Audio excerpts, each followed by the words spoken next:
Oshkosh is the mecca for all pilots. It's the place we all look forward to going to every summer. My dad and I have this 1976 Cessna 172. It's old and a little cramped, but we love it. We decided to get to the airport before dawn to get her out of the hangar and get a head start to Oshkosh.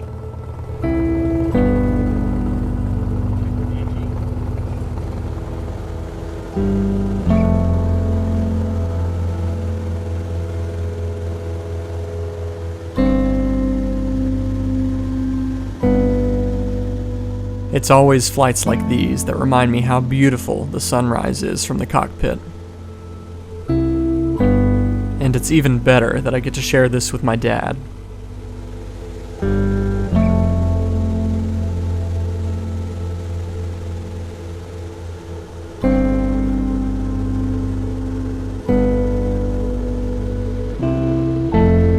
It didn't take long to cross the Red River into eastern Oklahoma. The aeronautical map is marked with rapidly rising terrain in this area, and it's truly a sight to see the lush Ozark Mountains in the morning light. Pretty soon after, we began our descent over the Ozarks into Fort Smith, Arkansas, for our first fuel stop of the trip.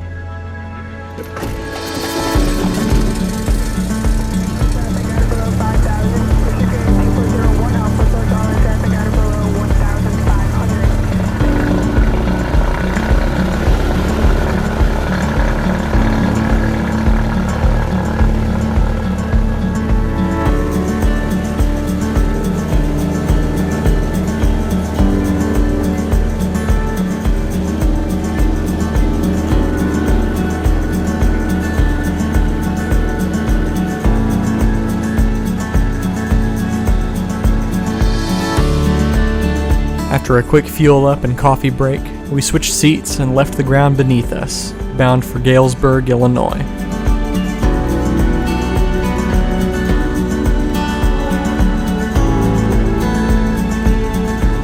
We climbed up to 10,000 feet, where it was a crisp 55 degrees Fahrenheit outside.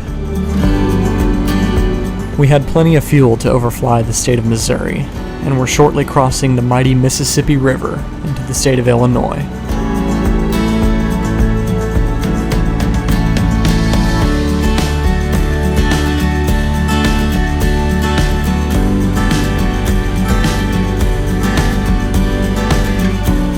By 2:30 in the afternoon, we had Galesburg, Illinois in sight, and we began our descent to land, fuel up, and grab some food. There's some nasty weather up in Wisconsin along our route, so we'll use this time on the ground to take a nice close look at the weather and devise a plan.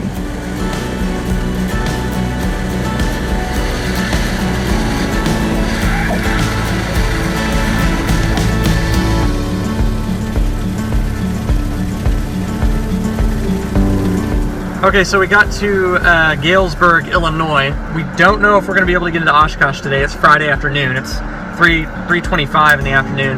We're not sure if we're going to be able to get in, but we're here at Arby's. We're going to grab some a late lunch and just kind of let the weather pan out. We'll see the trend and see what it's doing, and just kind of take our time. We're not going to take any unnecessary risks. There's always tomorrow. There's always Sunday. We'd rather be on the ground, wishing we were in the air, than in the air, wishing we were on the ground. So we're going to grab some lunch, and we're going to kind of wait it out and see what's going to happen. We decided the weather was good enough to make it as far as Janesville, Wisconsin, so we fueled up the airplane and flew an additional 120 miles north.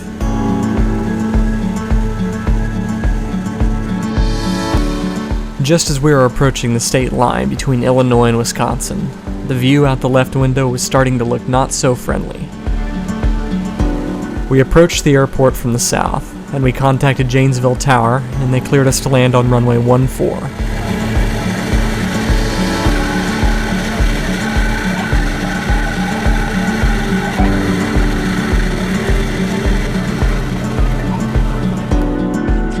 We coordinated with the rest of our friends to meet in Janesville, so even though we're stuck for the night, we're not stuck alone.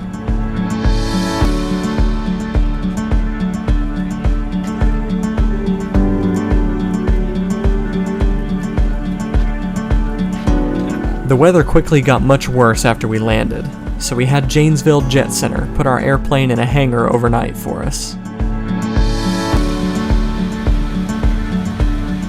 We all pitched in and got an Uber to a hotel, grabbed some dinner, and got a good night's rest in preparation for what Day 2 has in store for us. And the other thing is, prior rip and lead, we'll need to call up disc approach and let them know we're flight of 3. Yeah. And they can call about 2 miles to the southwest of that. Yeah. Yeah. That'll be good. Other than that, consider it well briefed, and we should be good to go. Clear to land 3-2 behind the traffic, up 329. And 1's up. 2, 3. Janesville Tower, Cessna 9632 Alpha flight of 3, holding short 32, Bravo, ready for takeoff. 632 Alpha flight, runway 32, clear for takeoff, turn right on course, wind 300 at 7. Clear for takeoff 32 at Bravo, and a right on course for Cessna 32 Alpha. 1, 2, 3. Ow! Dang, dang, ow. You got a camera rolling on the right side, Josh? I got 5, yeah, 1 out to the left, 1 out to the right, 1 pointed us. Panel, nose. Roger. I am holding hands right here beside you. And look under your left wingtip, you'll see kind of one river, and then we're going to fly north and south against that tree line, and those lines over the swamp is where I practice. That sounds like Sean Tucker. It sure is. Who's that? This is Josh Flowers and his 2 Cessna buddies. Yeah, baby. Yeah, baby. Hey, excuse me, just because I'm not in your flight doesn't mean I'm not your friend. Oh, my friend Sean D. Tucker is on frequency 2. Yeah, baby. Oshkosh, arrival information, Echo 1709er Zulu Specie. Wind variable at 3, visibility 10, sky condition scattered 1700, temperature 26, dew point 19er, altimeter 29er 83, RNAV and VOR runway 27 approach in use, VFR arrival procedures in effect, runway 27 and runways 36 left and right in use, stages 8 or 12 in the NOTAM. Monitor Oshkosh approach control frequency 120.7 for runway assignment and frequency. Oshkosh tower controllers will assign either runways 36 left or 36 right. All non-ADS-B equipped aircraft turn transponders to standby at or before ripping. Alright, I got the ATIS. Roger. Good rock. You're gonna make a right turn, join the east-west road for Alright, boys. Been waiting all year for this. We're 5 miles out from ripping and out. Anybody else? You guys want to switch over? Yep, whenever y'all are ready. Alright, we're gonna drop in trail. Yeah, 2's gonna pull away from 1. Okay. 3. Alright, switch over. Alright, go to Fisk. Fisk. First Cessna, center lights, rock your wings, half-mile southwest of Fisk. Good rock, and you're the first of the flight 3. Confirm. Roger, you're gonna fly straight ahead along the railroad tracks, entering a right downwind for runway 27. It'll be a right downwind for runway 27. Inside the gravel pit, monitor tower on 118.5, and welcome to Oshkosh.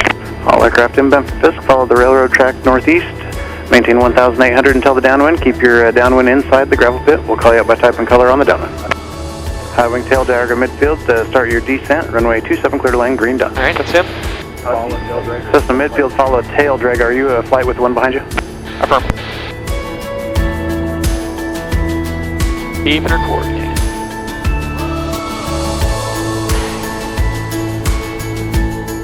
Oshkosh, 80 Tango, 2 mile final. 2 Tango, Roger. Mooney, make that turn right to the orange dot and keep it in there down to the green dot. 80 Tango, you're clear to land on the orange dot. Be following Mooney on the base. Red stripe Cessna midfield, start your descent. Welcome to Oshkosh. Here we are. Cessna, need to make a base now. Cessna on the northeast side, make the base turn now, following Cessna over the shoreline. Lima flight, did you want the overhead or straight in?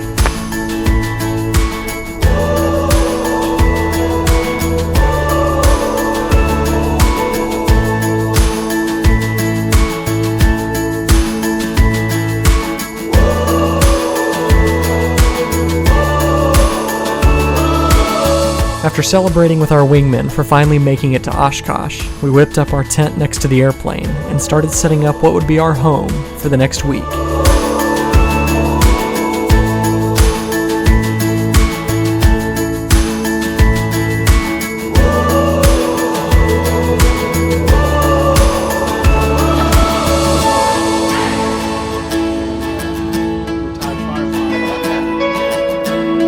It wasn't long before we were completely surrounded by airplanes in the North 40 campground. And of course, what's Oshkosh without a little bit of rain?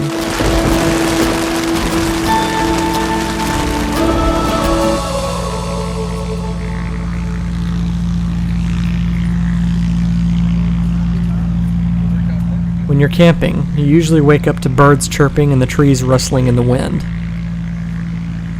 At Oshkosh, you wake up to the sound of airplanes. The campgrounds come alive at Oshkosh pretty early, often before daybreak. This is the Sunday before AirVenture officially begins, so it's going to be a pretty laid-back day after the last 2 days of travel. We knew Sunday afternoon would bring us many arrivals, so we set up our lawn chairs on the flight line to grade some landings.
By late afternoon, we found ourselves running back to the campsite in the rain, but the small thunderstorm that blew through left a great evening scene over the North 40.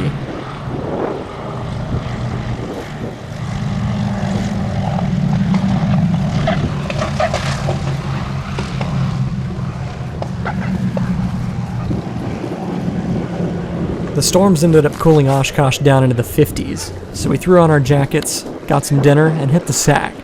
Tomorrow, AirVenture begins. This is only the beginning of the adventures we had during our 2017 Oshkosh trip, and this video barely dips into the terabytes of footage I brought home from AirVenture. Be sure to hit the subscribe button and turn on notifications so you don't miss out on part 2 of this video.